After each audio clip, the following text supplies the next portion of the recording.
नमस्कार प्यारे विद्यार्थियों, लक्ष्य क्लासेस बालोतरा के यूट्यूब चैनल में आप सभी का स्वागत है।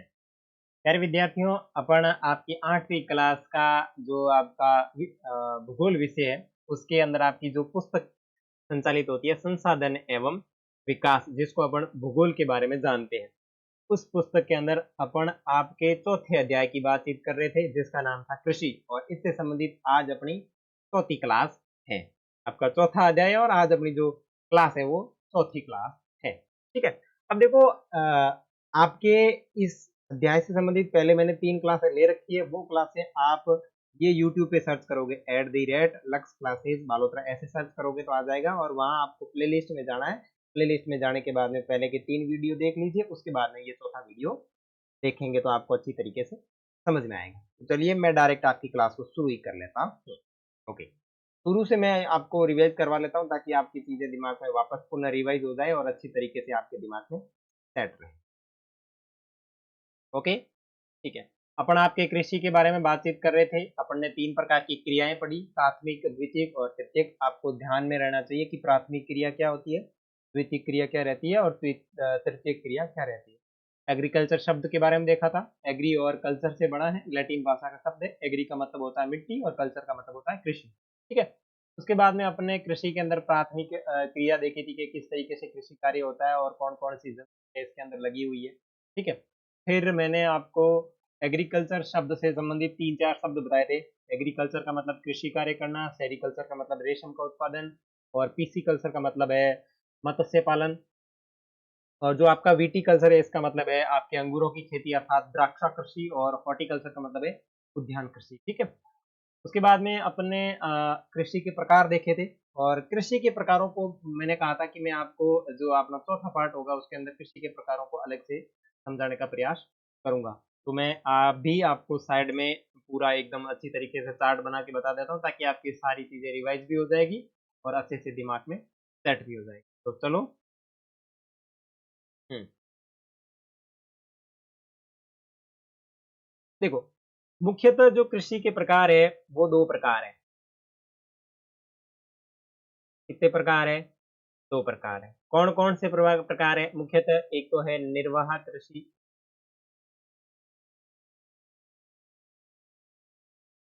दूसरा जो है वो है आपका वाणिज्यिक कृषि।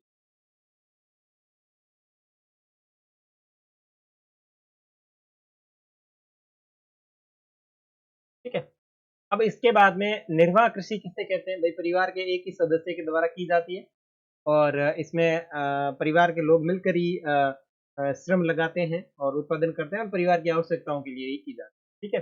अब ये जो निर्वाह कृषि है इसको पुनः 2 भागों में बांटा जाता है। ठीक है। कौन कौन से भाग है? गहन निर्वाह कृषि। उसके बाद में इसका दूसरा जो भाग है वो है आदिम निर्वाह कृषि। समझ में आया? जो गहन निर्वाह कृषि है इसके अंतर्गत क्या होता है कि चीजें थोड़ी निर्वाह कृषि से एक्स्ट्रा लेवल की होती है। जैसे इसमें अधिक श्रम लगाया जाता है और मुख्यतः चावल फसल का उत्पादन किया जाता है। और गहन निर्वाह में अगर मैं फसल की बात करूं तो आप इसमें देख सकते हैं चावल। ठीक है। और आदिम निर्वाह कृषि इसको पुनः 2 और भागों में बांट दिया जाता है। कौन कौन सी? एक तो है आपकी स्थानांतरित कृषि, स्थानांतरी, स्थानांतरित कृषि। और उसके बाद में एक है चलवासी पशुचारण, चलवासी पशुचारण। ठीक है। अब ये जो स्थानांतरित कृषि है ये खेत बदल बदल करके की जाती है और इसकी क्या प्रक्रिया, किस तरीके से वो जला करके राख होती है और वो प्रक्रिया मैं पूरी आपको बता चुका। तो इसका एक और नाम है, इसका और नाम क्या है? एक और नाम है कर्तन व दहन। कर्तन व दहन कृषि इसका उपनाम है। और प्यारे बच्चों, इसी के अंदर मैंने आपको एक दो चीज और बताई थी कि ये जो कृषि है इसके अंदर क्या चीज होती है, ये अलग अलग जगहों पे की जाती है। जैसे अपने जमीन की बात करें, जैसे मैं यहाँ लिख रहा हूँ आपका झुमीन। झुमीन कहाँ है? उत्तर पूर्वी भारत। उत्तर पूर्वी भारत में जो कृषि कार्य किया जाता है खेत बदल बदल कर, उसको कहते हैं ज़ूमिंग। उसके बाद में मैंने बताया था आपका मिल्पा, मिल्पा से म को याद रख के आपको याद रखना है मैक्सिको, ठीक हो, ये भी म और ये भी म, मैक्सिको। उसके बाद में आपको याद रखना है रोका, ये आपका ब्राजील है। और उसके बाद में आपको याद रखनी है लद्दाख, लद्दाख जो है वो आपकी मलेशिया में है, मलेशिया, ठीक है। और यहाँ पे जो पशु लोग करते पशु चराते हैं, एक स्थान से दूसरे स्थान पर पशु लेके जाते हैं, इसलिए इसको कहते हैं चलवासी पशु चारण। तो यहाँ तक समझ में आ गया। अब इसके बाद में अभी आप देखो किसको, वाणिज्यिक कृषि को। देखो प्यारे बच्चों, जो आपकी वाणिज्यिक कृषि है, वाणिज्यिक का मतलब होता है व्यापार के उद्देश्य से की जाने वाली कृषि। अब वाणिज्यिक जो कृषि है इसको तीन भागों में बांटते हैं। कौन सी कृषि? पहली तो है वाणिज्यिक अनाज, यानी वो अनाज जो बेचने के उद्देश्य से उगाया जाता है, वाणिज्यिक अनाज कृषि। उसके बाद में है मिश्रित कृषि, मिश्रित कृषि। और उसके बाद में आपका आता है रोपण कृषि, रोपण कृषि। ये चार्ट सभी बच्चों के दिमाग में सेट होना जरूरी है। आपकी कृषि से संबंधित कोई भी सवाल आ जाता है आपके बोर्ड एग्जाम के अंदर, और उसमें लिख दिया जाता है निबंधात्मक, जो बड़े बड़े अक्षरों में, सॉरी बड़ी लाइनों में लिखना होता है ना, जिसको अपन निबंधात्मक प्रश्न बोलते हैं या फिर व्याख्यात्मक प्रश्न बोलते हैं। उस प्रश्न के अंदर कृषि से संबंधित आ जाता है प्रश्न, तो आप कृषि के अंदर ये चार्ट बना सकते हैं, और ये चार्ट पूरा आपका एक पेज के अंदर बनेगा, ठीक है ना।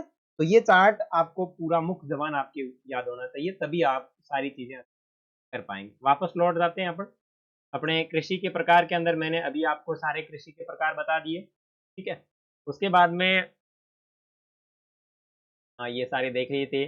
वाणिज्यिक कृषि देख लिया था अपन ने। रोपण कृषि के अंदर मैंने सारी चीजें बता दी थी कि कैसे होती है। और मुख्य फसल अपन पढ़ रहे थे, चावल के बारे में बातचीत कर ली थी, गेहूं अपन ने पढ़ लिया था, और मिलेट आज अपन पढ़ने वाले, यहीं से शुरू कर रहे थे ना।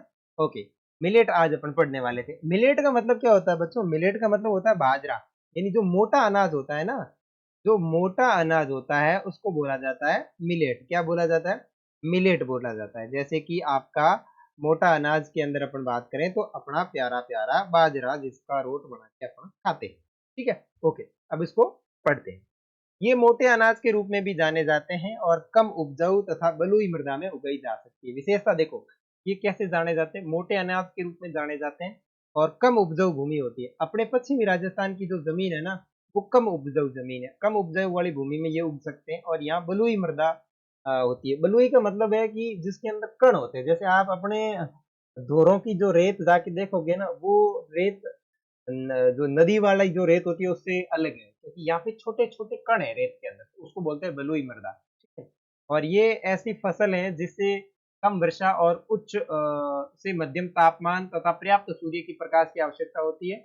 जवार, बाजरा, रागी भारत में उगाए जाते हैं। नाइजीरिया, चीन और नाइजर इसके अन्य उत्पादक देश हैं। तो ये चीज आप थोड़ी बहुत इसके अंदर ध्यान रख लेना मिलेट के अंदर, ठीक है। उसके बाद में मक्के की बात करें, इसके लिए मध्यम तापमान, अब ये जो मक्का है इसके लिए आपके मध्यम तापमान, वर्षा और अधिक धूप की आवश्यकता होती है। तो मध्यम तापमान होना चाहिए, थोड़ा बारिश अधिक होनी चाहिए, और धूप भी है वो थोड़ी अधिक होनी चाहिए। इसे सुअपवाहित उपजाऊ मृदा की आवश्यकता होती है। मक्का उत्तर अमेरिका, देखो उत्तर अमेरिका, ब्राजील, चीन, रूस, कनाडा, भारत और मेक्सिको में पाया जाता है। और देख लो यहाँ पे ये महिलाएं मक्के के ये यहाँ पे लगे हुए इनको तोड़ रही है। और यहाँ देखो मक्का जो है उसको कॉर्न के नाम से जाना जाता है, और विश्व में इसकी भिन्न भिन्न रंग बिरंगी प्रजातियां भी पाई जाती है। देखो कोई इस तरह खाता है, कोई इस तरीके से खाता है, कोई इस तरीके से, ठीक है ना। ये अलग अलग मक्के की प्रजातियां हैं। आपने भी खाया होगा बारिश के मौसम में, भुट्टा होता है, इसको भुट्टा बोलते हैं ना। बारिश के मौसम में ये बहुत अच्छा लगता है, इसके ऊपर नींबू मिर्च लगा के और फिर अच्छे से। उसके बाद में बात करें कपास की। देखो कपास इसकी वृद्धि के लिए उच्च तापमान, हल्की वर्षा, 210 पाला रहित दिन और तेज चमकीली धूप की आवश्यकता होती है। देखो ये जो कपास होता है इससे रुई बढ़ती है, ठीक है ना। ये देखो आपको दिख रही होगी, ये रुई ऐसे बनती है कपास के पौधे से, ठीक है ना। तो इसके लिए क्या जरूरी है? उच्च तापमान होना चाहिए, हल्की वर्षा होनी चाहिए और 200 से 210 दिन ऐसे होने चाहिए जिसके अंदर पाला नहीं पड़े। पाला का मतलब है ज्यादा बारिश या ठंड ऐसी नहीं होनी। तेज चमकीली धूप की आवश्यकता होती है और ये काली और जलोढ़ मृदा में सबसे ज्यादा उगाया जाता है। काली और जलोढ़ मृदा इसके लिए आवश्यक होती है। चीन, संयुक्त राज्य अमेरिका, भारत, पाकिस्तान, ब्राजील और मिस्र में कपास का उत्पादन अग्रणी, यानी ये अग्रणी उत्पादक देश है और ये सूती वस्त्र उद्योग के लिए महत्वपूर्ण है। ध्यान रखना, कौन सी फसल है वो सूती वस्त्र उद्योग के लिए महत्वपूर्ण मानी जाती है, तो ये आपकी कपास की फसल महत्वपूर्ण मानी जाती है। उसके बाद में देखो पटसन, इसको सुनहरा रेशा। अब पटसन जो है इसको आपका सुनहरा रेशा कहा जाता है, के रूप में जाना जाता है। ये जलोढ़ मृदा में अच्छे ढंग से विकसित होता है। जलोढ़ मृदा का मतलब होता है वह मृदा जो नदियों के द्वारा लाई गई, जब नदियां बहती है और नदियां अपने साथ में जो मिट्टी लेकर के आती है उसको बोलते हैं जलोढ़ मृदा। ठीक है ना, ढंग से विकसित होता है और इसे उच्च तापमान, भारी वर्षा और आर्द्र जलवायु की आवश्यकता होती है। यह फसल उष्ण कटिबंधीय क्षेत्रों में उगाई जाती है। भारत और बांग्लादेश पटसन के अग्रणी उत्पादक देश है। अब देखो, भारत और बांग्लादेश ऐसे देश है जहाँ पे पटसन का अधिक उत्पादन किया जाता है। उसके बाद में देखो कॉफी, इसके लिए गर्म एवं आर्द्र जलवायु और सुअपवाई दोमट मृदा की आवश्यकता होती है। ये मिट्टी के प्रकार है, दोमट मृदा की आवश्यकता होती है और इस फसल की वृद्धि के लिए पर्वतीय ढाल अधिक उपयुक्त मानी जाती है। ब्राजील कॉफी का अग्रणी उत्पादक देश है और इसके पश्चात कोलंबिया और भारत है। तो पहले नंबर पे आपका ब्राजील, दूसरे नंबर पे कोलंबिया और तीसरे नंबर पे भारत। और ये देखो कॉफी के पौधे इस तरीके से होते हैं। ठीक है ना। और देखो इसने कहा है कि पर्वतीय ढाल, ये जो कृषि ये जो ऐसे पर्वत होते हैं ना, इस पर्वत के यहाँ उगाई जाती है ये कॉफी। पर्वतीय ढाल की आवश्यकता होती है इनकी, क्योंकि इनकी जड़ों के अंदर ज्यादा देर तक पानी ठहर जाए तो ये पेड़ पौधे हैं वो नष्ट हो सकते हैं, इसलिए। और रोचक तथ्य देखो, कॉफी के पौधे की खोज किसने की?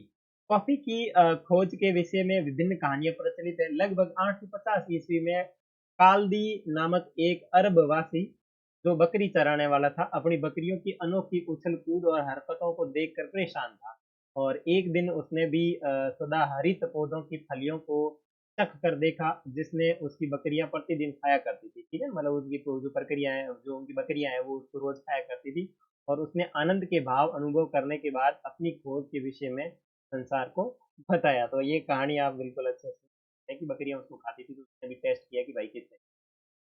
उसके बाद में प्रमुख फसल की बात करें, चाय। तो चाय है वो बागानों में उगाई जाती है। बागानों का मतलब है ऐसे बागान बने होते हैं जिसको चारों तरफ से बंद किया हुआ होता है, ठीक है ना, फॉर्म बोलते हैं ना, कृषि फॉर्म, उस प्रकार। और ये एक प्रकार की पेय फसल है। पेय मतलब जिसको अपन पी सकते हैं, पीने योग्य, पीने योग्य। इसकी कोमल पत्तियों की वृद्धि के लिए ठंडी जलवायु और वर्षा समवितरित उच्च वर्षा की आवश्यकता होती है, यानी अधिक बारिश चाहिए इसको। और इसके लिए सुअपवाई दोमट मृदा और मंद ढाल की आवश्यकता होती है और पत्तियों को चुनने के लिए अधिक संख्या में श्रमिकों की आवश्यकता रहती है। देखो इन पत्तियां तोड़नी पड़ती है, इसलिए यहाँ पे बहुत अधिक श्रमिक लगती है। और देखो यहाँ पे नीचे दे रखा है चाय की रोपण कृषि, चाय को भी रोप करके फिर किया जाता है। उसके बाद में देखो कृषि विकास।